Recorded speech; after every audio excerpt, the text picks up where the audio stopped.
For years, people crossed mountains and endured silence, just to stand before a single monk, believing he possessed a rare gift, the ability to see what others could not. With a few quiet words, he could expose hidden fears, unspoken intentions, and truths people spent a lifetime trying to hide.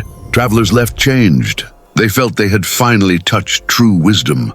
Yet there was one truth this monk never faced, one mystery he carefully avoided, even in the deepest moments of meditation. Because while he could read the hearts of strangers with frightening precision, there was a question no one ever dared to ask him. A question that would shatter everything he believed about wisdom. What happens when someone who understands everyone is finally forced to look inward and finds nothing familiar staring back?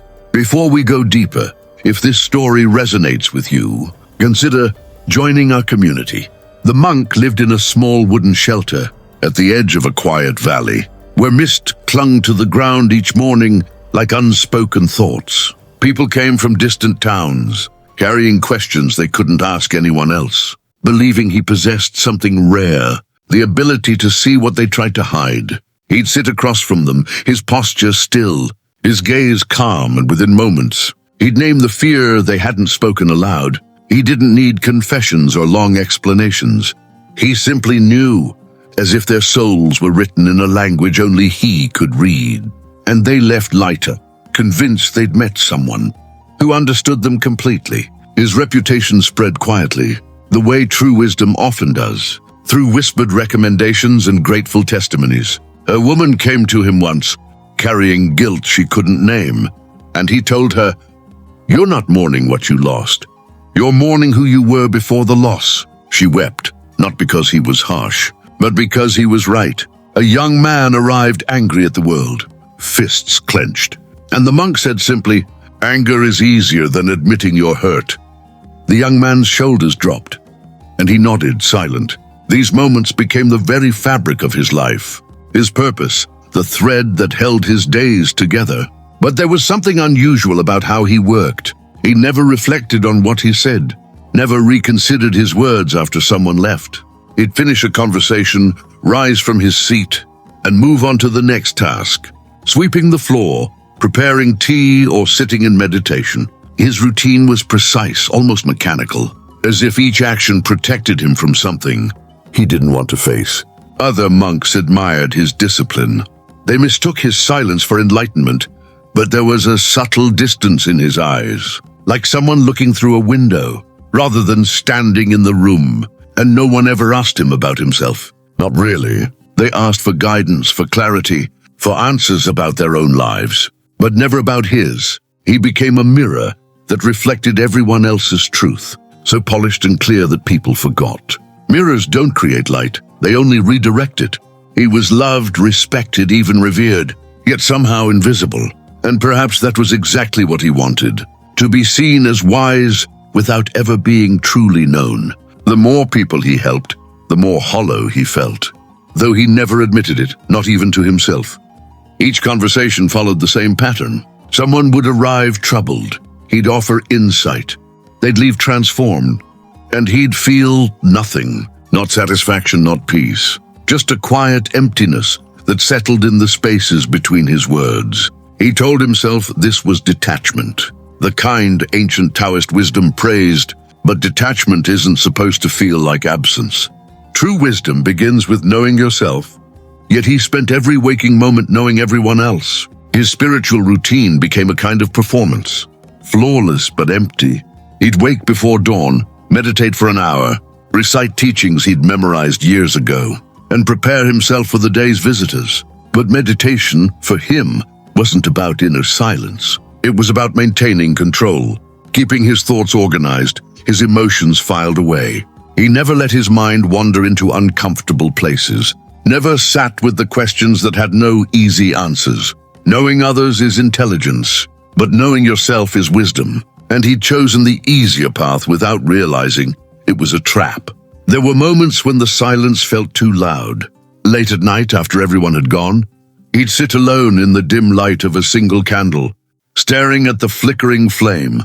Sometimes a thought would surface, an old memory, a regret, a nameless ache, and he'd immediately redirect his attention to something external, a scripture, a chore, a mental review of the day's conversations. He became an expert at avoiding himself, at filling every moment with purpose so there'd be no room left for the one person he couldn't help.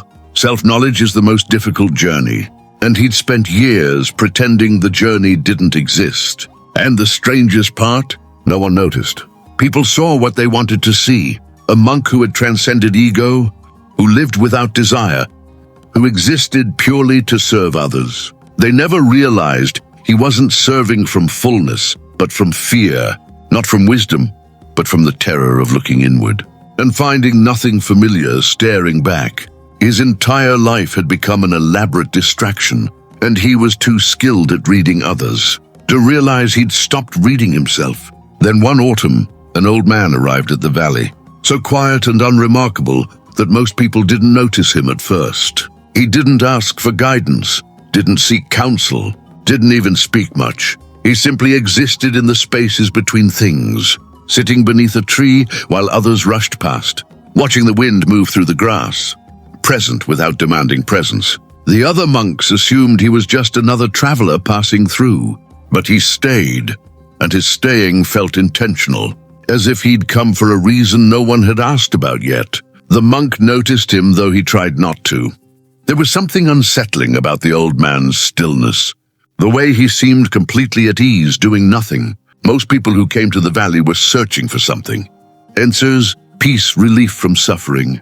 But this old man wasn't searching. He was simply there, like a stone in a river that doesn't fight the current, but doesn't move either. Ancient wisdom teaches silence before answers, and this old man embodied silence in a way that made the monk's carefully cultivated discipline feel performative by comparison. One morning, the monk walked past the old man, sitting beneath a pine tree, eyes half closed, face relaxed. The monk paused, intending to offer a greeting, maybe a teaching, something to establish his role. But before he could speak, the old man opened his eyes and looked at him, not with judgment or expectation, just a clear, direct gaze that seemed to see through every layer of identity the monk had built. It lasted only a moment, but the monk felt exposed, as if all his insights and wisdom were suddenly transparent, revealing the hollow space underneath. He nodded politely and walked away faster than he meant to. After that, the old man's presence became impossible to ignore. He didn't challenge the monk, didn't question his teachings, didn't interfere with his work. But his silence spoke louder than any criticism. It was the kind of silence that invited reflection, that asked questions without words, that mirrored back the truth a person wasn't ready to face. The monk found himself avoiding the old man, taking longer routes to avoid walking past the tree where he sat, keeping his attention fixed on his tasks with even more intensity. Because deep down, beneath all the knowledge and understanding he'd accumulated, he knew the old man wasn't teaching him anything. He was simply showing him what he'd been running from all along. It happened on a cold morning, when fog blanketed the valley so thick you couldn't see more than a few feet ahead. The monk was preparing tea when he heard a soft voice behind him. He turned to find the young apprentice standing there, the boy who'd arrived months ago with questions that were always too simple to be simple. The boy looked at him with that clear, unguarded curiosity children have before they learn to hide what they really want to know. And he asked, "Teacher, you help everyone understand themselves, but who helps you understand you?" The question landed like a stone dropped into still water, and the monk felt ripples spreading outward, disturbing everything he'd kept carefully in place. He opened his mouth to answer with something wise, something that would redirect the question back to the boy's own journey, but nothing came. For the first time in years, he had no response, no insight, no teaching ready to deflect what was being asked. The boy wasn't challenging him. He was simply curious, which somehow made it worse. The monk understood everyone, but not himself. And now the truth was standing between them, impossible to ignore. He tried to speak, to explain that enlightenment meant transcending the self, that personal identity was an illusion, that he'd moved beyond such concerns. But even as the words formed in his mind, he knew they were hollow. They were the same teachings he'd given to others, elegant philosophical constructs that sounded profound, but didn't actually answer the question. Inner truth was something he could identify in strangers within minutes, yet he'd spent decades avoiding his own. Knowing others versus knowing yourself, he'd mastered one and fled from the other, and the boy had just illuminated the gap. The old man appeared then, as if he'd been waiting for this moment, standing at the edge of the room with that same quiet presence. He didn't say anything, didn't need to. His eyes held the same question the boy had asked, but with a depth that suggested he already knew the answer. Knew the monk had been hiding. Knew the wisdom was borrowed rather than lived. Knew that true wisdom isn't about understanding everyone else, but about having the courage to face yourself. The monk felt something crack inside him, not violently but like ice melting. And for the first time in years, he didn't know what to do. He was the one people came to for answers. And now he stood there, surrounded by his own unanswered questions, finally forced to admit he'd been a stranger to himself all along. The monk didn't collapse or have a dramatic realization. He simply stood there breathing, feeling the weight of all those years of running finally catch up to him. The boy waited patiently, and the old man watched without judgment. And the monk realized that this was the moment he'd been avoiding since the first person ever called him wise. Not the moment of knowing, but the moment of not knowing. The moment where you have to admit you've built your entire identity on understanding others because you were terrified of understanding yourself. Self-awareness isn't a destination. It's a continuous act of courage, and he'd been a coward dressed in wisdom's clothing. He sat down slowly, not on the cushion where he usually received visitors, but on the floor, in a posture that held no authority. "I don't know," he said quietly, and the words felt strange in his mouth, because he'd spent so long pretending he always knew. "I can tell you what your fear means, where your pain comes from, why you act the way you do. But if you asked me the same questions about myself..." He paused, and for the first time, he let the silence be uncomfortable. "I've been so busy being everyone's mirror that I forgot to look at my own reflection." The boy nodded, not with disappointment but with understanding, as if he'd known all along and was just waiting for the monk to admit it. The old man smiled, a small, barely visible curve of his lips, and in that smile the monk saw something he'd been chasing for years without realizing it. Permission to be human and to not have all the answers. To be on the path to wisdom rather than pretending he'd already arrived. Ancient Taoist wisdom teaches that the wise man knows he doesn't know.